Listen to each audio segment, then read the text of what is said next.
Hello and welcome to North Airguns. Today we are looking at something a little bit different. Can you guess what it is? No? It's the Crosman 760 Pumpmaster. So as always, let's head into that intro and we'll have ourselves a look-sees.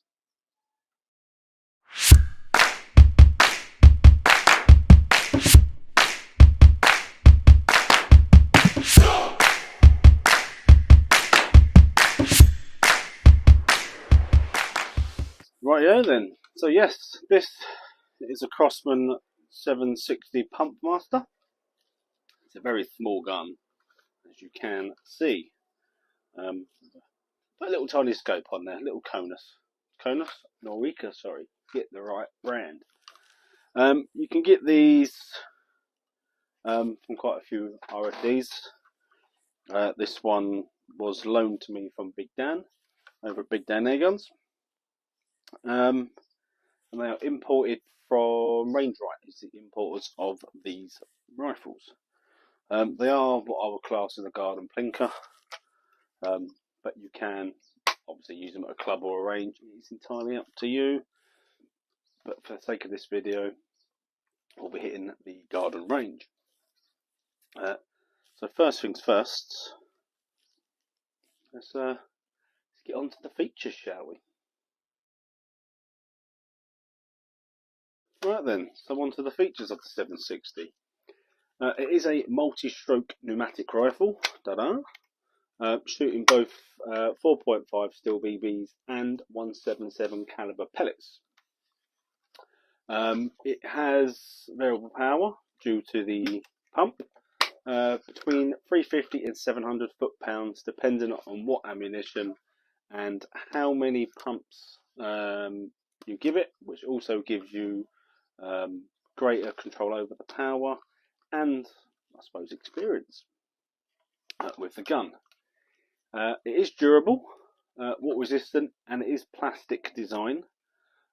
Comes in brown and black. The barrel is a smooth bore, but it is made of steel. The rear sight, which is currently not on here, is adjustable with a fixed blade on the front, helping you stay on target when aiming down range. Safety on this is the crossbolt safety, which is very easy to use. It's a perfect rifle, as I said, for plinking, I think, or even taking it down the range. So let's look at the technical stuff next, shall we?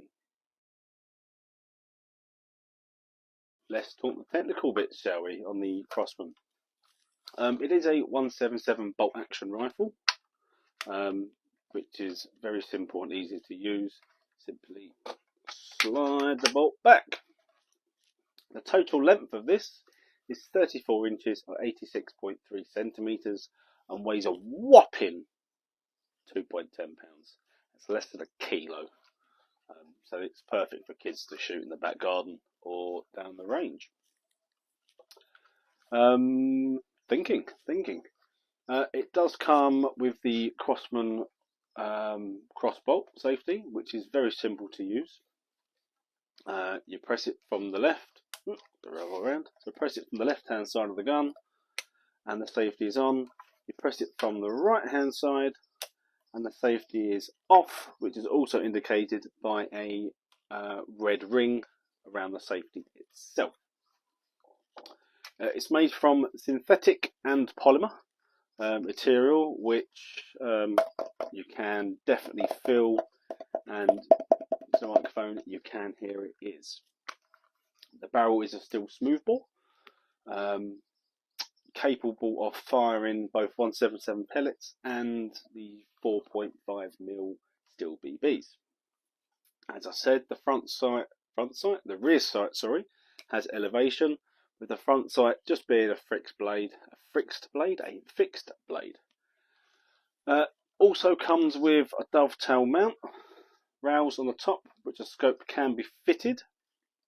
You'll need medium to high, I say, even for a little cheap scope. This little Conus I have is fitted with small blades, and you can see the front blade when looking down the scope, so I think some higher blades would be useful. To get its power, it uses the pneumatic system, and maximum you don't really want to go above 10 pumps, not because it gets a bit naughty, but it will just keep the power down to a safe limit. Power wise, it claims to have 615 foot per second with lead pellets, up to 700 feet-pounds with alloy, so lead free, and up to 645 with steel BBs. So I think we should get it out on the range and give it a test with the power, shall we? I can do normal pellets and steel BBs, but I don't normally carry alloys, so lead free. But we can at least see what it does with the BB power and with standard pellets. So let's head to the garden range and have ourselves a chronograph, shall we? Okay, so we'll chronograph pellets first, and I'll show you how to use it, and then I will speed up the rest of the process. So you want to pull your bolt back, nice and simple, make sure your safety's on. Now for this I'm using JSP Exact Diablos 844s, just your generic pistol. And now you'll see you have this little slot here, that's your little pellet tray. Roll it in with your finger. They do have a tendency of flipping themselves upside down. Push your bolt forward. Now the fun bit, as I said, 10 pumps maximum, all the way to the forward and back. 2, 1, 2, 3, 4, 5, 6, 7, 8, 9, 10. Now we will do a 10 string shot, and we'll see how she fares up with the chronograph.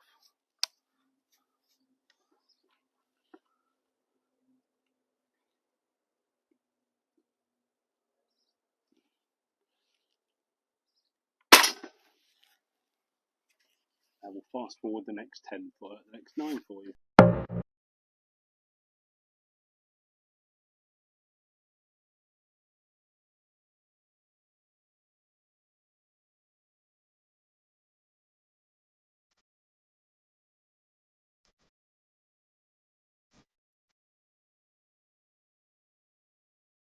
So this is what we're looking at.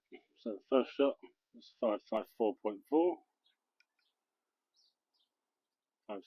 576, 550, 589.9, 596.2, 583.2, 571.3, 581.9, 58.4, and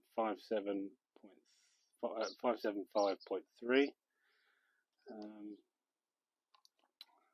Pellet weight. Oh, there we go. So energy average was 6.2 feet per energy. Just flick you through the minimum. It's 550, maximum 596, deviation of 46. That's very high, but what do you expect from a rifle? It's just a garden plinker. I don't know what SU band stands for, and that is that. So I think what we'll do now is we'll go back to the beginning, and we'll see what the BBs do. So I've had a think, and I'm not, as I said, going to shoot the steel BBs in the garden. I like my pellet trap, but at 20 yards I don't really want ricochets from the steel BBs coming out and going over either side of the garden fence. But I can show you how to load the BBs. So when you get your rifle, on the butt just here, push it forward, and here you have a little hole. So in there is where you'll pull your steel BBs, you'll put them in there, and then close that off, and they will be in the stock. Now I'm not sure if it fills the whole stock up or if it's just like a little reservoir in there. And then once you've done your pumpy action business, just a little switch here. So if you flick that switch, what that does is it then opens up the BB port to allow the BB to travel up. And then on the bolt itself, you can just see it, a little silver bit just there. See it? There it is. Just a bit of effort there. It's a little bit of silver. That's a magnet.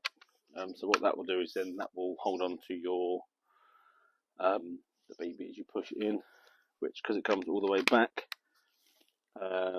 BBs, I believe you can see just under the scope a little reservoir here, so they'll come up here, and then the bolt comes back just far enough for the BB to drop and the magnet to stick to it, and push that down the barrel.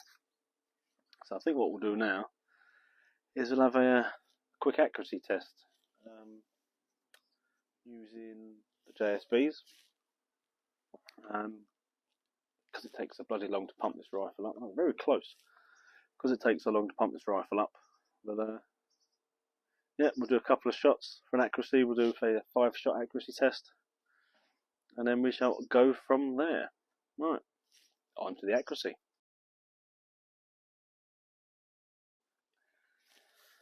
Accuracy test time, as I said. Pellets help. As I said, we'll be using JSB Exacts. Yep, just Diablos. And it's hard work pumping this up, so we will do 5, maybe 6. And we'll have a look, see, shall we? So safety is off, as always. Cock it. Roll my pellet in. Try and make sure I set to roll them in, because you try and just plonk them in, they'll go everywhere and backwards normally. Right. 1, 2, 3, 4, 5, 6, 7, 8, 9, 10.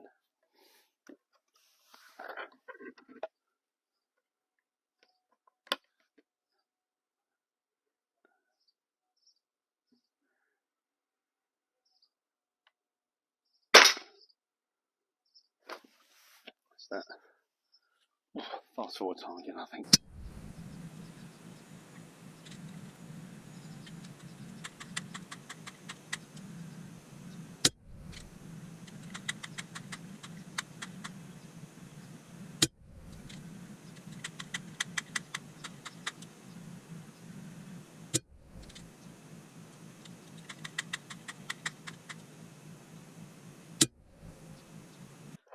So that was the accuracy. There we go. We've got 3 here, 2 really squiff ones. That will cause the squiff ones. I was aiming for the same aim point every time. Could be pellet. It could just be the fact that it's a smooth bore rifle. But for a garden plinker, I'd take that. No doubt about it. My final thoughts on, let's grab it, the Crosman. It's okay. It's not a bad little rifle. As I said, it's a garden plinker. Scope wise, I would not something budget like this Norika. I don't know how much it even costs. Pardon me. But I think something with a bit more price might make a difference, even just a cheap Hawk fast mount. Like I've currently got on the other toy that's coming out to play soon for review. But nonetheless, it is a nice little fun gun. 100% good fun for kids. I have played with the BBs. I just didn't take my camera with me. But yeah, it's good fun. As you'd expect with BBs, there's no accuracy at all. Smooth bore and a ball rolling down. You got somewhat accuracy, but it's a smooth bore. It's going to be the same as a pistol, really. This 4.5mm BBs. But yeah, it's a good little gun. They are cheap as chips. I can't remember off the top of my head how much they are as of now, but they're not expensive. And if you're looking just for a fun gun or just a workout, because that is something else. Try and do that chronograph test. Feel like Popeye after that. The muscles are huge. But yeah, I would recommend it over and over again. It's a good little fun gun, good for kids. And I suppose one of these and a fun target from the Airgun Target Company could be good fun. Not sure about shooting something like the T-Rex in the last video, but maybe try and have a crack at the zombies, or a cat, or even a cowboy. They sell cowboys there. I don't have one of them yet. I should get a cowboy. I'll get a cowboy. But yeah, so definitely this, along with this, definitely I would say stick to pellets. It does shoot better with pellets. But yeah, I'm going to leave it there before I waste up too much of your time rambling away. Thank you for watching. You can get these for most RFDs. Ooh, just a bit wonkiness there. You can get these from quite a lot of RFDs, or they can get one in. This one itself come from Big Dan, over at Big Dan Airguns. I'll leave a link in the description below if you can have a look on his website. So yeah, once again, thank you all for watching, and I'll see you guys next time. Bye bye for now.